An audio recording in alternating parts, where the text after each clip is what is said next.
India के independence के बाद चौथा, लिबरलाइजेशन के बाद पहला और शायद आज तक का सबसे वर्स्ट रिसेशन आ गया है। क्रिसिल जो इंडिया का सबसे बड़ा रेटिंग एजेंसी है, उसने इंडिया का 2021 का ग्रोथ रेट 1.9% से घटा के -5% कर दिया है। तो आज के वीडियो में हम क्रिसिल के लेटेस्ट रिपोर्ट -5 का इन डेप्थ एनालिसिस करने वाले हैं। तो बने रहे मेरे साथ। मैं हूं अभिजीत और आप देख रहे हैं हमारे YouTube channel online Vidya, all for education, education for all.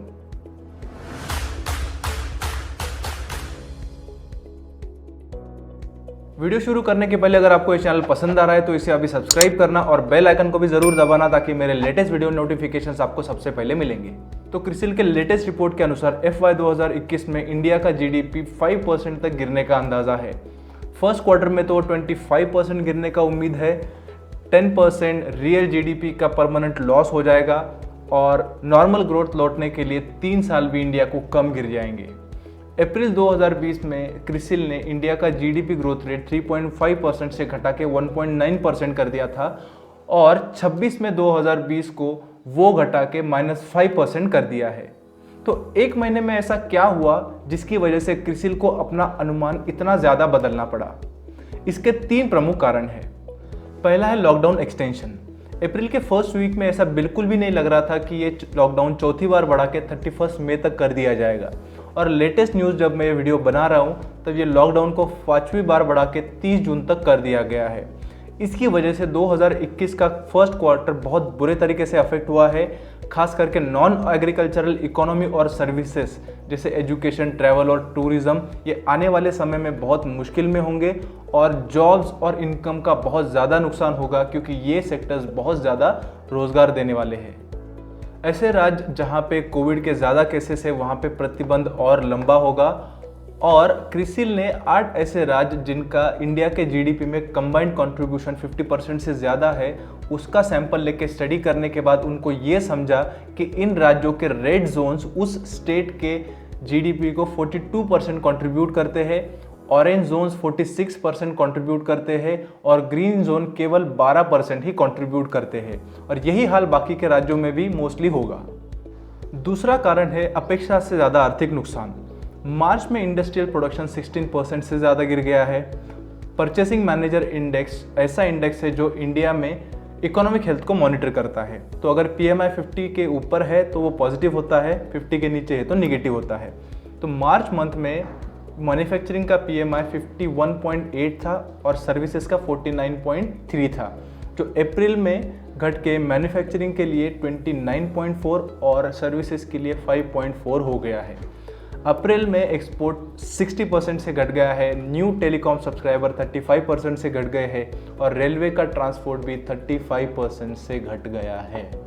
और तीसरा कारण है कमज़ोर इकोनॉमिक पैकेज। सरकार ने रिसेंटली जो 20 लाख करोड़ का पैकेज डिक्लेयर किया है जिसका डिटेल में मैंने वीडियो बनाया है, उस पैकेज का ज़्यादातर हिस्सा मीडियम टर्म में खर्च होने वाला है और इस पैकेज का फिस्कल कॉस्ट केवल 1.2% ऑफ GDP बनता है।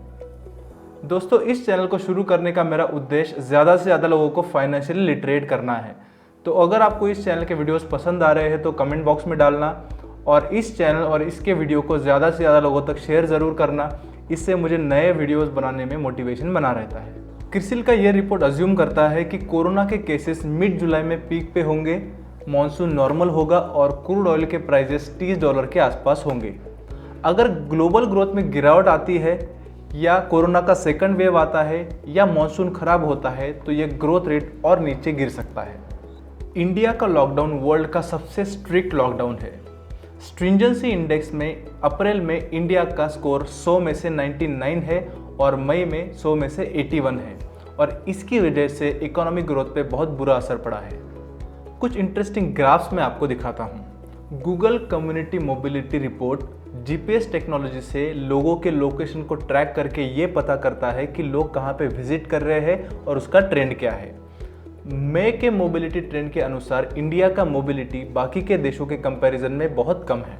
अगर ग्राफ्स को देखें तो रिटेल और रिक्रिएशन कैटेगरी में बेस लाइन से 77% कम मोबिलिटी दिखता है, ग्रोसरी एंड फार्मेसी में 25% कम है, पब्लिक ट्रांसपोर्ट में 52% कम है, वर्कप्लेस ट्रैवल में 41% कम है और रेसिडेंट कैटेगरी में 22% ज़्यादा मोबिलिटी है। इसका मतलब ये है कि लोग घरों में ज़्यादा और बाहर कम जा रहे हैं। अब आते हैं जीडीपी लॉस की तरफ। 2008 के ग्लोबल फाइनेंशियल क्राइसिस में इंडिया के जीडीपी को नॉर्मल होने के लिए केवल 2 साल लगे थे, मगर उस केस में इंडिया का जीडीपी 8.2% से ग्रो हुआ था। मगर कोरोना के केस में अगर 2021 में जीडीपी 5% गिरता है तो उसे 3 साल में नॉर्मल आने के लिए जीडीपी को 11% से ग्रो होना पड़ेगा, जो आज तक हिस्ट्री में कभी भी नहीं हुआ है। तो रियलिस्टिक अगर हम बात करें और 7% से इकोनॉमी ग्रो होता है तो 3 साल के बाद का अगर पिक्चर हम देखें तो इंडिया का 10% का रियल जीडीपी का परमानेंट लॉस हो जाएगा। तो इन शॉर्ट आने वाला समय हमारे इकोनॉमी के लिए बहुत ख़राब है। हालांकि मैंने 20 लाख करोड़ के पैकेज का डिटेल वीडियो ऑलरेडी बनाया है, मगर कुछ और एडिशनल चीज़ें हैं जो यहाँ पे मैं ज़रूर मेंशन करूँगा। इस पैकेज में 8 लाख करोड़ लिक्विडिटी इन्फ्यूजन और 3 लाख करोड़ लोन गारंटी के फॉर्म में है। मगर अगर कंपनीज को घाटा होने लग गया तो बैंकरप्सीज बढ़ जाएंगे और फाइनेंशियल सेक्टर जैसे बैंक्स और एनबीएफसी जो ऑलरेडी ख़राब हालत में है वो इस ग्रोथ को सपोर्ट नहीं कर पाएंगे। इंडिया में 634 लाख एमएसएमईज है, उसमें से 631 लाख मतलब लगभग 99% माइक्रो इंटरप्राइजेस है जो फॉर्मल क्रेडिट सिस्टम से बाहर है, और ये जो 3 लाख करोड़ का गारंटी है उसका फ़ायदा केवल 45 लाख एमएसएमईज को होने वाला है। और ऊपर से ये लोन गारंटी का जो सक्सेस है वो बैंकों के विलिंगनेस के ऊपर डिपेंड करेगा, क्योंकि बैंकों में ऑलरेडी हाई एनपीएस चल रहे हैं और उस केस में वो रिस्की लेंडिंग को अवॉइड करने वाले हैं। क्रिसिल के रिपोर्ट के हिसाब से बैंकों का क्रेडिट लेंडिंग कम हो जाएगा, एसेट का क्वालिटी भी घट जाएगा और रिकवरी भी कम हो जाएगा, क्योंकि कोरोना की वजह से एनपीएस में बढ़ोतरी होने वाली है।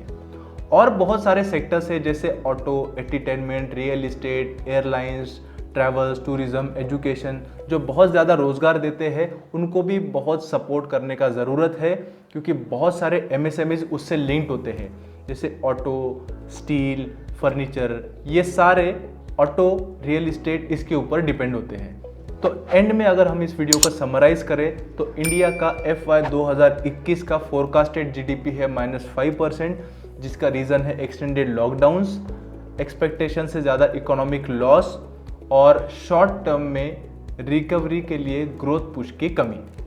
आज के लिए बस इतना ही, फिर मिलेंगे एक नए वीडियो के साथ। तब तक के लिए bye bye, see you and have a good day.